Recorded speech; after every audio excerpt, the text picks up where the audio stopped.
Assalamu alaikum student. Hello, how are you? I am absolutely fine. मेरे last lectures में ये observe किया कि कुछ स्टूडेंट्स कह रहे हैं कि सर आप लेक्चर इंग्लिश में दे रहे हैं और हमें उर्दू में समझना है या हिंदी में समझना है। तो बेसिकली मैं आपको बता दूं कि उर्दू जो है वो हमारी ज़ाहिर सी बात है अपनी मादरी ज़बान है और मैं कोशिश करूँगा कि अब आइंदा आने वाले लेक्चर्स में उर्दू का इस्तेमाल ज़्यादा करूँ ताकि स्टूडेंट्स जो हैं वो अंडरस्टैंड कर सकें और जो है वो उनको जो सवालात हैं वो कमेंट्स में दे सकें ताकि उससे रिलेटेड भी फिर मैं लेक्चर बनाऊँगा और फिर वो मैं आगे अपलोड कर दूँगा। लेकिन बेसिकली मेरे आज के लेक्चर का जो बेसिक कंसेप्ट है वो यही है और बेसिक थीम है कि मैं आपको ये इंट्रोड्यूस करा दूं कि अब मैं लेक्चर इंग्लिश उर्दू दोनों में लूँ ताकि आप दोनों टॉपिक्स को अंडरस्टैंड कर सकें। ठीक है, मेरे स्टूडेंट्स और जो फ्रेंड्स हैं जितने भी और सब्सक्राइबर्स हैं वो मेरे चैनल को सब्सक्राइब करें, लाइक करें मज़ीद और आगे फॉरवर्ड करें। और बेसिकली मैं आपको बता दूं कि जो टॉपिक्स हैं हमारे रिलेटेड वो कॉमर्स से रिलेटेड टॉपिक हैं, यानी इकनॉमिक्स है या फिर बिज़नेस से रिलेटेड टॉपिक्स हैं या मार्केटिंग से रिलेटेड अभी बहुत से टॉपिक्स आएंगे जो आप मैं एक्सपेक्ट कर रहा हूँ कि उसकी ऑनलाइन क्लास लूँ और मेरे जो स्टूडेंट्स हैं वो इंशाल्लाह इससे फ़ायदा हासिल करेंगे। तो हम स्टार्ट करते हैं। वैसे आज जो टॉपिक हमारा मैंने सेलेक्ट किया है वो है टैक्सेस एंड इट्स काइंड्स। तो हम क्या पढ़ेंगे, अबाउट टैक्सेस के बारे में पढ़ेंगे, टैक्सेस की कितनी इकसाम होती हैं और उसके क्या फ़ायदे नुकसान हैं और आगे हम उसको किस तरह जो है वो अपनी कंट्री में इम्प्लीमेंट करते हैं और हमारे लिए कितनी ज़रूरी हैं और मुल्क की रिक्वायरमेंट्स के लिहाज से कितनी ज़रूरी है। तो स्टार्ट करते हैं पहला लेक्चर। पहली स्लाइड जो है वो हमारी टैक्सेस से रिलेटेड होगी, ज़ाहिर सी बात है उसकी डेफिनेशन, उसका कॉन्सेप्ट एंड देन आगे प्रोसीड करेंगे। Tax is a compulsory payment by a person to the government. Tax क्या है? टैक्स एक कंपल्सरी पेमेंट है किसी भी एक इंडिविजुअल या पर्सन की जो गवर्नमेंट को पे की जाती है। एडम स्मिथ के मुताबिक टैक्स क्या है? From the state point of view, a tax is a derivative revenue from the point of view of the citizen. A tax is a financial charge or other levy imposed on an individual or a legal entity by a state or a functional equivalent of a state. A simple definition is a pecuniary burden laid upon individual property to support the government payment exceed by legislative authority. क्या मतलब हुआ जनाब कि एक financial charge है जो कि impose किया जाता है इंडिविजुअल्स पे और लीगल एंटिटी है, यानी कि कानूनी एक कॉन्सेप्ट है, यानी कानून के मुताबिक इसको जो है वो इम्प्लीमेंट किया जाता है गवर्नमेंट की तरफ से।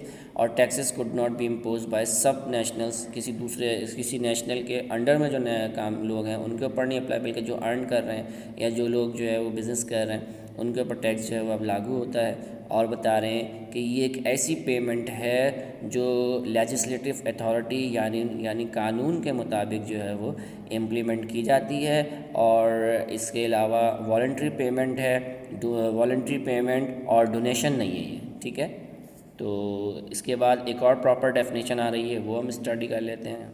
देखिए, इस डेफिनेशन में मैंने अभी आपको बताया कि कंपलसरी है, देना ज़रूरी है। ठीक है, इंडिविजुअल और नॉन रिफंडेबल होता है, याद रखिएगा कि वो पेमेंट आपको वापस नहीं मिलती है, लेकिन आपके लिए ही जो है वो खर्च की जाती है। गवर्नमेंट जो है आपके लिए प्रोजेक्ट्स बनाते हैं। मेड टू द स्टेट और लोकल बजट, ये लोकल बजट बनाने के लिए जो कलेक्शंस होती हैं, रेवेन्यूज़ होते हैं, उसमें टैक्स का जो एक बहुत बड़ा किरदार है। और फेलियर टू पे टैक्सेस पनिशेबल बाय लॉ, जो पेमेंट टैक्सेस की नहीं करता उसको पनिश मिलती है इन द एंड, तो पे करना ज़रूरी है। इसकी कितनी इकसाम होती हैं? Taxes have two kinds, direct taxes and indirect taxes. तो सबसे पहले हम डेफिनेशन पढ़ लेते हैं डायरेक्ट टैक्सेस की, उसके बाद फिर हम इनडायरेक्ट पे आएंगे। तो डायरेक्ट टैक्सेस में क्या बोल रहे हैं? A direct tax is a form of tax is collected directly by the government from the person who bear the tax burden. ठीक है, यानी जिसके ऊपर टैक्स लग रहा है उसका गवर्नमेंट उससे डायरेक्ट लेती है, यानी उसकी सैलरी से जो है वो काट लेती है या उसकी इनकम से। तो कह रहे हैं कि taxable individual file tax return to the government. ये टैक्सेबल इंडिविजुअल्स जो टैक्स फाइल होती है फिर वो रिटर्न के नाम से जो है वो जमा होती है। और इसकी बेस्ट एग्जांपल डायरेक्ट टैक्सेस हैं, और टैक्स एग्जांपल में जो है वो और भी आ जाते हैं, जैसे कि कॉरपोरेट टैक्सेस हैं, इनकम टैक्सेस हैं, या ट्रांसफ़र टैक्सेस हैं। ठीक है, तो डायरेक्ट टैक्सेस जो हैं वो बेसिकली डायरेक्ट इंडिविजुअल्स से इनकम पे लगाए जाते हैं और उससे लिए जाते हैं। ठीक है, और अब हम बात करते हैं इनडायरेक्ट टैक्स की। इनडायरेक्ट टैक्सेस क्या होते हैं, तो इसकी एक प्रॉपर डेफिनेशन है, ये प्रॉपर डेफिनेशन में पढ़ देता हूँ। An indirect tax is a form of tax collected by mediators who transfer the taxes to the government and also perform function associated with filing tax return. The customers bear the final tax burden, यानी ये businessman corporates पे लगाए जाते हैं, companies पे लगाए जाते हैं, और कंपनीज़ यानी कंपनीज़ की जो प्रोडक्ट्स होती हैं उस पर टैक्स लगता है, और कंपनी के प्रोडक्ट्स इंडिविजुअल्स ख़रीदते हैं। तो जो बिजनेसमैन होता है वो क्या करता है, प्राइस में ऐड करके जो है वो इनडायरेक्टली टैक्सेस कलेक्ट कर लेता है। और ये इनडायरेक्ट टैक्सेस जो हैं असल में जो है वो शिफ्ट कर दिए जाते हैं, बर्डन उसका शिफ्ट कर दिया जाता है कस्टमर पे। तो example of indirect taxes are sales tax and value added tax, यानी इजाफी टैक्स जो आप देते हैं प्राइस के अलावा, वो सब जो है वो इनडायरेक्ट टैक्सेस होते हैं। तो मैंने कुछ एग्जांपल्स दी हैं डायरेक्ट टैक्सेस की और इनडायरेक्ट टैक्सेस की। इनकम टैक्स क्या होता है, कॉरपोरेशन टैक्स होता है डायरेक्ट टैक्स, और प्रॉपर्टी टैक्स क्या है, डायरेक्ट टैक्स है, और इनहेरिटेंस टैक्स डायरेक्ट टैक्स है, गिफ्ट टैक्स और वेल्थ टैक्स, ये सारी चीज़ें डायरेक्ट टैक्स है। जबकि नॉन डायरेक्ट टैक्स में यानी इनडायरेक्ट टैक्स में central excise, central sale tax, custom duty, service tax और वैल्यू एडेड और सिक्योरिटी ट्रांसफ़र टैक्स और ट्राई टैक्सेस हैं। ठीक है, तो अब हम बात करते हैं कैनन ऑफ टैक्सेशन की। 18th सेंचुरी में एडम स्मिथ ने कैनन ऑफ टैक्सेशन के कॉन्सेप्ट को जो है वो इंट्रोड्यूस कराया, जिसमें जो कि एक गुड टैक्सेशन सिस्टम को मेंटेन करने के लिए ज़रूरी है। जो सबसे पहले इक्वालिटी और इक्विटी है, and then certainty, productivity, simplicity, elasticity and diversity. What are that concepts, तो वो मैं आपको बता देता हूँ कि टैक्सेस में इन सारी चीज़ों से जो है वो टैक्स सिस्टम बेटर हो जाता है, और ये उन उसूलों के मुताबिक ही पे करना होता है। तो सबसे पहले बात करते हैं इक्विटी की। The word equality here does not mean that everyone should pay the equal amount of tax, that would be unjust. ऐसी बात है कि आप इक्वालिटी के हिसाब से सबसे बड़ा टैक्स लगा देंगे तो गरीब अमीर जो है वो पिस जाएंगे। तो क्या होता है कि उनकी इसमें ये जो इक्वालिटी का मतलब या इक्विटी का मतलब है वो यहाँ पे क्या है कि जितना जो शख्स कमाए उसके हिसाब से टैक्स पे करे। अगर ज़्यादा कमाए तो ज़्यादा टैक्स पे करे, और अगर कम कमाए तो कम पे करे। इस तरह क्या होगा, जो है वो इकनॉमी मैनेजेबल होके चलेगी, और जो है टैक्सेस जो है वो अमीर और गरीब में जो है वो प्रॉब्लम्स नहीं आएंगी। इसके बाद सेकंड कॉन्सेप्ट है सर्टेनिटी, जिसमें ये बताया जा रहा है कि certainly the government wants to be accurate so that estimate of tax to be levied and expected return is properly calculated, यानी एक पर्टिकुलर अमाउंट कैलकुलेटर की मदद से या कैलकुलेशन की मदद से जो है वो कैलकुलेट किया जाए, और एक प्रॉपर अमाउंट जो है वो सामने प्रेजेंट हो। सही है, तो उस सर्टेनिटी, उस कॉन्सेप्ट को कहते हैं कि एक पर्टिकुलर सर्टेन अमाउंट जो आप पे करें। ठीक है, इसमें ये उलझने की ज़रूरत नहीं है कि आप कितना पॉइंट्स में आ रहा हो और इस तरह की पॉइंट्स चीज़ें आ रही हैं, तो वो चीज़ इसमें शामिल नहीं होगी। इसके अलावा कन्वीनियंट आसान तरीका हो, आसानी से पे कर दें। ठीक है, बहुत ज़्यादा टैक्स है तो आप उसको जो है वो मैनेज कर लें। ठीक, वक्त पे करें और एक पर्टिकुलर अमाउंट पे करें।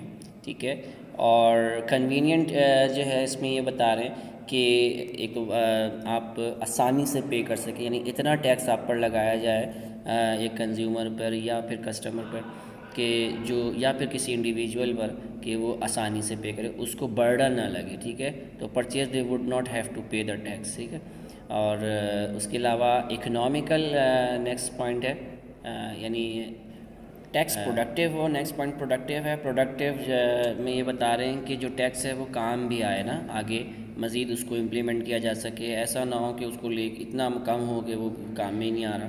इसके अलावा सिंपल, मैंने अभी कन्वीनियंट के पॉइंट ऑफ व्यू से बताया कि सिंपल होना चाहिए, मैं तरीक़ेकार इसका कैलकुलेशन तरीक़ेकार आसान होना चाहिए, लोगों के अप्रोच तक हो और लोग आसानी से उसको पे कर सकें।